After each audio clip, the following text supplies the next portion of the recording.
so please don't sue me.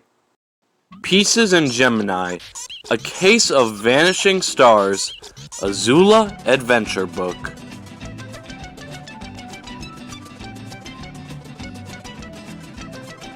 It was a beautiful night on Zula. The sky was clear and the stars were brightly shining. Bula and Gorga were staring out the window of Zula headquarters. "Just look at those constellations, Gorga!" exclaimed Bula.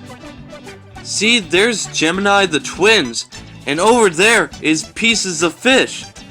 "Oh, the stars are so beautiful," sighed Bula. "Beautiful?" asked Zeter. "What's so beautiful about a collection of squishy blobs spewing out superheated gas? As a pilot, the stars are important because they are wonderful navigational tools," she said.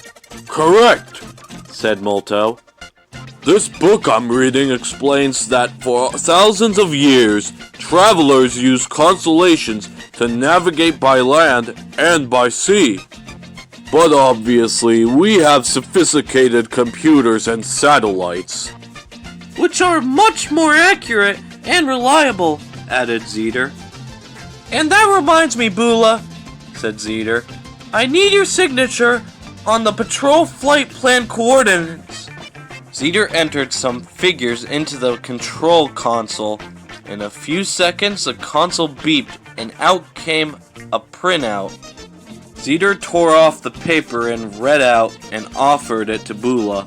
Bula took the paper from Zeter. He pulled out his cosmic pen from a pocket and signed the flight plans. Then he turned to Molto and Zeter. "Maybe to both of you, the stars are just an out-of-date road map in the sky.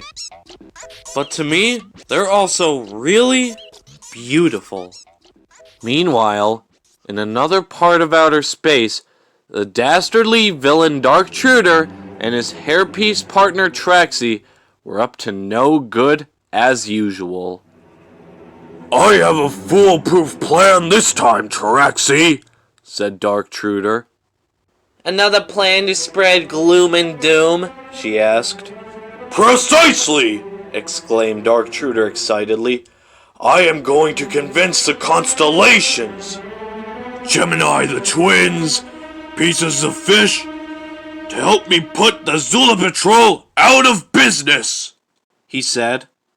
"And what makes you think they will want to help you do that?" asked Traxie.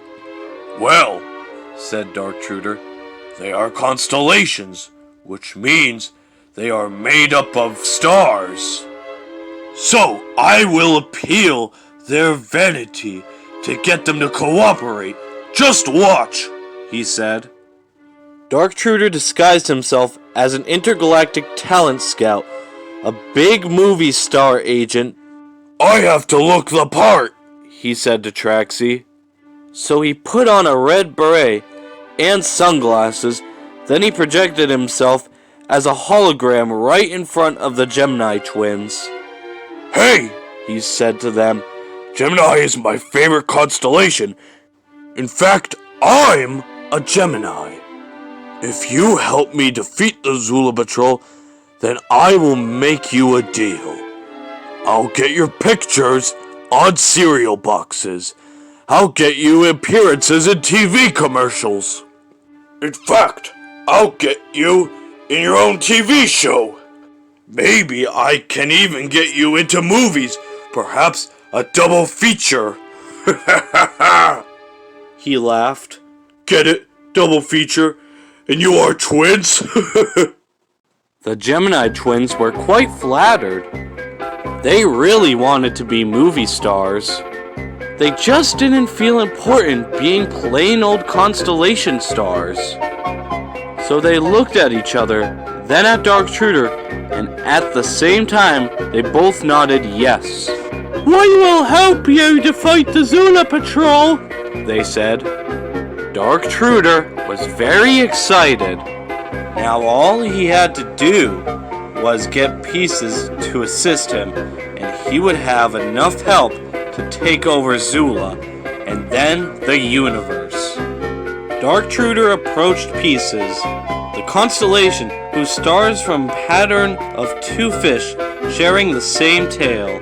Hey, He said, Pieces is my favorite constellation. In fact, I'm a Pieces. If you help me defeat the Zula Patrol, I will give you anything you want. Both Pieces fish were overcome with excitement. They giggled, then said in unison, "Well, we don't really feel important, and being a constellation is just a day job. What we've always wanted to do was sing with that hot alien band on Mercury." I know the group you're talking about, said Darktruder. In fact, I know them personally. I'm their agent. I can get you a singing arrangement with them. I'll get you record deals. So, will you help me defeat the Zula Patrol? Asked Darktruder. The Pieces fish looked at each other, then at Darktruder, and together they began singing in high-pitched, out-of-tune voices. "Yes, we will help you defeat the Zula Patrol." Their singing was so out of tune that it was clear why they were constellation stars and not singing stars. What do you think of my plan now, Trixie? Asked Truder.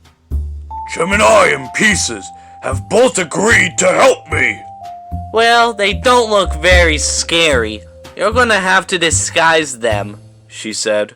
Truder agreed. So he gave the Gemini twins costumes that made them look like big sumo wrestlers. He gave Pieces the fish disguises that made them look like big angry sharks. Then they set off to find the Zula Patrol. Where were they? Well, the Zula Patrollers, while out on patrol, had gotten caught in a dreadful asteroid storm. Their ship was taking some heavy hits. They needed to clear the storm as quickly as possible. Their best bet was to use hyperdrive, part of the ship's rocket engine system that provided an immediate and immense speed boost. So Zeter pushed the hyperdrive button and the ship lunged forward and out of the storm at an amazingly fast speed. As soon as they were out of danger, Bula and the crew examined their ship for damage. "Trajectory stable! Communication links are up!" said Zeter. "But," she continued, "that dive through hyperdrive knocked the navigation computer." So Bula asked Zeter if she could use the stars to get a fix on their position. "No problem," insisted Zeter. She looked to the sky to find the constellations. Oh, problem, she announced. The constellations are missing! According to my calculations, Gemini should be at vector 284 and Pieces at vector 774, but neither of them is where they should be! Look! She cried. Zeter and Bula scanned the space beyond their window. There was 2 empty spaces where the missing constellations used to be.